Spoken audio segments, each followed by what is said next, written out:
Hey guys, welcome back to Intelligent Faith 315. This is Pastor Jay. So good to be with you today. Today we are concluding our lesson on truth. Is truth knowable? Does truth exist? So we've done about 3 lessons thus far. Just going to summarize quickly where we've come from, and then we'll finish our lesson today regarding truth. Just want to remind you quickly, do encourage you to go to iTunes and check out our podcast, Reason to Believe, under the same title. It's in the singular. Reason to Believe on iTunes. You can download all the audio podcasts. We have a lot of notes that are available there for you as well. It's growing on a weekly basis. So Reason to Believe on iTunes. And also, if you're not there already, go to our YouTube channel, Intelligent Faith 315. Check out all the video content we have there. That's growing on a weekly basis as well. And then also go to our mother website, intelligentfaith315.com. As I said, the lesson that we find ourselves in is regarding truth. We've already discussed in lesson 1, what is Christian apologetics and why do we need to do it? Number 2, we discussed the war of the worldviews. What are the 7 major worldviews, kind of philosophical frameworks of looking at reality? And we talked about atheism, theism, polytheism, panentheism, pantheism, all kinds of different worldviews, about 7 in number, and that's really valuable for you to understand so you can engage people intelligently and understand where they're coming from. So do encourage you to look at lesson 1 and lesson 2. There's multiple parts of each on our YouTube channel or on the website. And today we're talking about truth. So let me just review quickly where we've come from. We investigated what is truth, and we talked about our definition of truth. We do hold to the correspondence theory of truth. The truth is that thing that tells it like it is, corresponds to the facts, and matches its object. This is the correspondence theory of truth in opposition to what some people would call the coherence theory of truth, that says that a system of truth merely needs to not be internally contradictory, or it's opposed to perhaps what you would call the sincerist theory of truth, where people just need to really, really believe and be sincere about their truth claim. Or some people would hold to a pragmatic theory of truth, that truth is that which works. And what we've discovered is that all of those different theories of truth don't work. They fail under investigation. Just because something works doesn't make it true. Just because you believe something sincerely or emotionally doesn't make it true. And just because a system of belief isn't internally contradictory, that doesn't make it true either. So the correspondence theory of truth does seem to be, at least at this point, the theory of truth that holds up to intellectual investigation the best, and practically speaking, in your life every day and in my life, this is what most people believe about truth in their practice, even if they preach something different. And so that's kind of an existential test. Daily, day by day in my daily life, in my existence, this is what I believe about truth, and that makes it a good contender. And so we talked about what falsity is. Falsity is exactly the opposite. Falsity is what doesn't tell it like it is, doesn't correspond to the facts, and doesn't match its object. And so that's how most of us would define lying or dishonesty or deception. And if you don't agree with the correspondence theory of truth, well then you need to analyze, why do you get mad at people for doing these things here? Because if the correspondence theory of truth isn't valid, this wouldn't qualify as deception or as lying, and that kind of is an interesting conundrum to think about. So the correspondence theory of truth, we talked about self-defeating statements, and any other way of looking at truth seems to be self-defeating at this point. We began to investigate relativism, which denies absolute truth, agnosticism, which denies all truth, skepticism, which doubts all truth, postmodernism, which affirms no truth, and pluralism, which affirms opposite truth claims.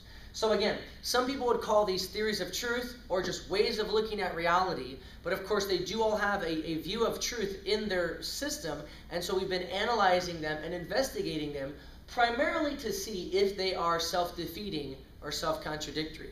Because of course we have to be honest with ourselves. If something we believe is self-defeating or contradictory, we shouldn't believe it and we shouldn't hold to it. We should rather exchange it for a viewpoint, for a worldview, for an idea that is not self-defeating, is not self-contradictory, but is robust and strong and valid. So, again, quickly, we investigated agnosticism as popularized by Immanuel Kant, that says that truth about reality is unknowable. this turns out to be self-defeating by claiming to know the truth about reality that we cannot know the truth about reality. And so hardcore agnosticism, as Immanuel Kant preached it, does seem to be logically self-defeating. So it's okay to think that I don't know the truth about reality, but if you say we can't know any truth about reality, it's a self-defeating statement because you know that. So then we also investigated skepticism by David Hume, he said we should doubt all truth. And again, upon investigation, we find out that skepticism, hardcore skepticism anyway, is self-defeating as well, because it's self-defeating by claiming that we should doubt everything, including skepticism, which of course would be self-defeating. It would be self-contradictory, or it begs the question by claiming that skepticism is outside of investigation and should be believed. So if skepticism is right, it's wrong, because I should be skeptical about skepticism, and I don't have to be a skeptic. So again, skepticism, hardcore skepticism, is logically self-defeating. Again, it's good to be a skeptic in terms of a method. Methodological skepticism, investigating truth claims, that's great. That's what you should be. That's what we at Intelligent Faith 315 are encouraging Christians and non-Christians to be. Methodological skeptics. Test truth claims. Look for evidence. Examine proof. But skepticism in the hardcore kind of a philosophical sense, in terms of an epistemology or your theory of knowledge, is self-defeating logically. Postmodernism, where it says we make no truth claims, popularized by Jacques Derrida, also happens to be, upon investigation, logically self-defeating. Why?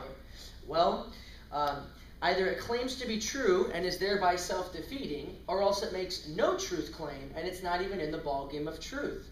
It's making a truth claim, but it says that there are no truth claims, which is logically self-defeating, or it just takes itself outside of the ballgame of truth, and you don't need to even consider that. So again, ignoring the truth doesn't extinguish it. Postmodernism, as we said, doesn't believe that there's any meta-narrative. There's just lots of narratives.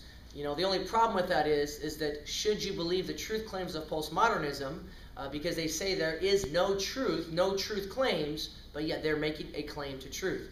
It is undeniably logically self-defeating in that way.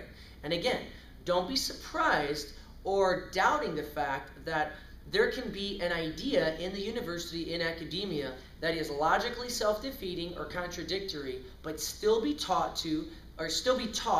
held to by PhD professors. This has happened before. If you go back in the middle of the 20th century, logical positivism and verificationism were held to and preached from university pulpits and lecterns profusely. But logical positivism and verificationism have been universally abandoned because they have been realized to be self-defeating, self-contradictory, self-stultifying.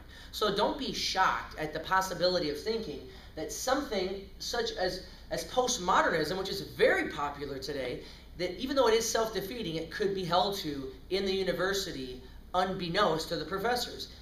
Because it's happened in the history of thought before. So just be honest and just be brutal in terms of your investigation intellectually.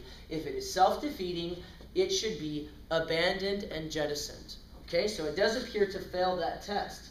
And then relativism, it claims that all truth is relative, reality has no unchanging forms, all truth is in process and is never final. As popularized by Alfred North Whitehead, we investigated this way of looking at reality or looking at truth claims, and it also happens to be logically self-defeating. I know this may seem repetitive, but if it is logically self-defeating, then you can chop that tree down. If it fails the test of logical consistency, it needs to be rejected. So again, relativism fails to deny absolutism because it either affirms that relativism is absolutely true, which that is logically self-defeating, logically contradictory, or else it claims it's just another relative statement. If relativism is just another one of any relative truths, then you don't have to pay attention to it. It would be unsuccessful. But if, as in many cases, people are standing on a soapbox saying, I have an absolutely true statement for you, and here's my absolutely true statement, there are no absolute truths, just relative truths, well, that is logically self-defeating, and it shouldn't be held to. So many people today are relativists. They say that your truth is your truth, my truth is my truth. It's subjective, it's interpersonal, etc. And it's logically self-defeating, plus it's impractical, plus it's really unlivable. We don't live like that. We do expect people to follow absolute truth claims. And that doesn't really work, because if one person has a relative truth, nobody is under any obligation to follow your subjective personal truth. And so we cannot hold people to truth claims if all truth claims are relative. But we don't really believe that. In our legal system, our political system, our financial system, we do behave, even though we may say one thing, we do behave as though truth claims are absolute and binding. And so relativism, again, it's logically self-defeating because it claims absolutely that there are no absolute truth claims. It slits its own throat. It's self-contradictory. So, again, can we know the truth? Some people may say, no one knows the truth, and the question that immediately should follow is, then how do you know that that is true? Again, investigating statements to see if they are self-defeating, self-contradictory is a very quick way to see if you can dismiss it. And any one of you, any one of our viewers that may hold to this idea that no one can know the truth, well, how do you know that is true? So if it's self-defeating or self-contradictory, it can be dismissed. Is truth absolute? Well, let's just make the claim there is no absolute truth. And then you could obviously ask, is that absolutely true? So in other words, by claiming the opposite and then testing it, if this happens to be self-contradictory, well, then we know that absolute truth does exist. Because the opposite claim, that there is no absolute truth, is self-defeating. In other words, if someone says there is no absolute truth, is that absolutely true? If that's self-defeating, then absolute truth does exist. If the claim, no one knows truth, is self-defeating, then truth does exist. So in a very quick fashion, even faster than we've done in the rest of this lesson, if this statement, no one knows the truth, is self-defeating, then truth can be known. And if someone says there is no absolute truth, if that truth claim is self-defeating, then absolute truth exists. So it exists and it can be known. Because the opposite position is self-defeating, the opposite position is self-contradictory. And it's as simple as that, ladies and gentlemen. Is truth absolute? If someone says it's true for you but not for me, then of course you would ask them, is that just true for you but not for me? That is logically contradictory, logically self-defeating as well. And you can reject it. So we know then that it's not relative. It's true for you but not for me. You can reject that type of thinking because it fails the test of logical investigation. And again, I just want to close with this. All of us demand absolute truth in these different areas of life. In safety, in money, medicine, in relationships, and in court proceedings. All of us demand absolute truth. If you go to court and you are in front of a judge with a police officer, you are counting on absolute truth claims. When a judge makes decisions, lawyers, etc., in relationships with people, we don't like to be lied to. We don't like to be deceived, whether it's our children, whether it's our spouse, our girlfriend, boyfriend, whatever the case. In relationships, we act as though, in our day-by-day existence, that we count on absolute truth.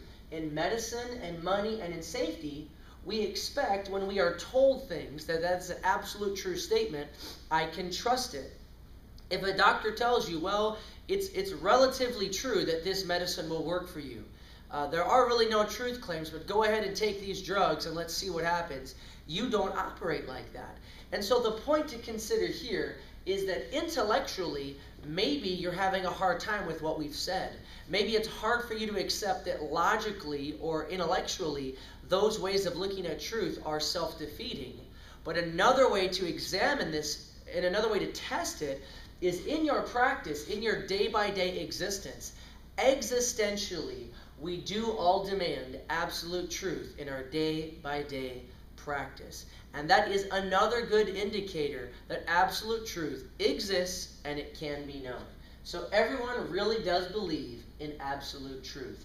And you see this come out in our lives. And if we investigate it intellectually, rationally, logically, we find that that also is the case. So I think that we've established that, number one, absolute truth does exist, and number two, that absolute truth can be known. These other competing ways of examining truth and looking at truth, they don't hold up to investigation. They are all logically self-defeating, logically contradictory. And so, the correspondence theory of truth, that truth exists, it is what matches its object. It is what matches up to reality. It is what tells it like it really is. That really is the true definition of truth. Absolute truth exists, and it can be known. And then next now, we're going to go on to try to talk about one of the most important truths, probably the most important truth. Does God exist? And can we demonstrate that? So now that we know that apologetics is important, now that we know that there are many worldviews, and we are representing the theistic worldview, Christian theism, and now that we also know that truth exists and can be known, now we're going to ask probably the most important truth question: does God exist? Does the theistic God even exist? Is that a logically self-defeating concept? Does the concept, the idea of God, is it logically incoherent? Is there any evidence, scientifically, philosophically, historically, or otherwise, for the existence of God? Well, continue to tune in, and we're going to tackle that question next. Until next time, have an intelligent faith.